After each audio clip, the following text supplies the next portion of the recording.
Саламатсыздар ма көрермендерім? Қалай дене қызуын пиязбен түсіреді? Бүгінгі видеом осы сұраққа жауап болмақ. Ал келесі видеом құрғақ жөтелге халық емі туралы болады. Денсаулыққа пайдалы, қызықты видеомды өткізіп алмас үшін каналыма тіркеліп қойыңыз.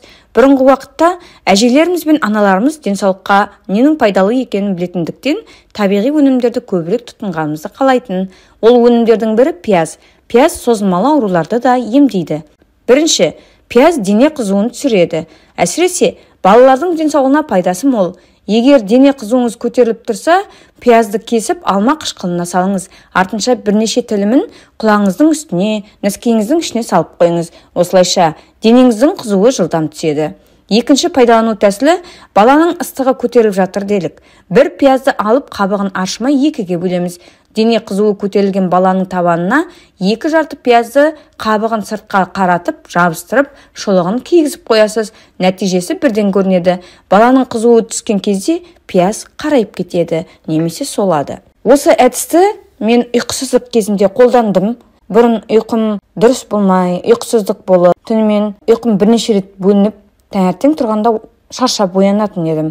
Ал осы әдісті қолданған кезде ұйқым түнімен тыныш болды, таңертең тұрғанда сергек болып ояндым. Екінші, инфекцияны өлтіреді.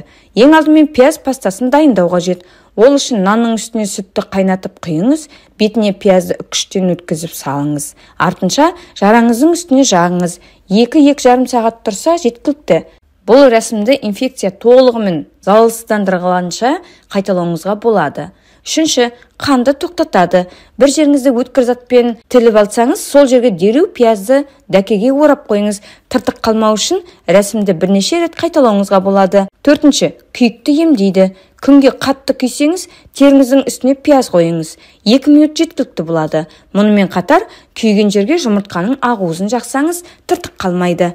Бесінші, жөтелді емдейді. Пияз суының жөтелді тоқтатуға пайдасы мол. Суын іше алмайтындықтан бірнеше бөлікке бөліп құлағыңыздың үстіне қойыңыз. Осылайша пияз суы қанға түсіп, жағымсыз жөтелден арыласыз. Бүгінгі видеом осындай. Ал сіз пияздың қандай емдік қасиетін білесіз?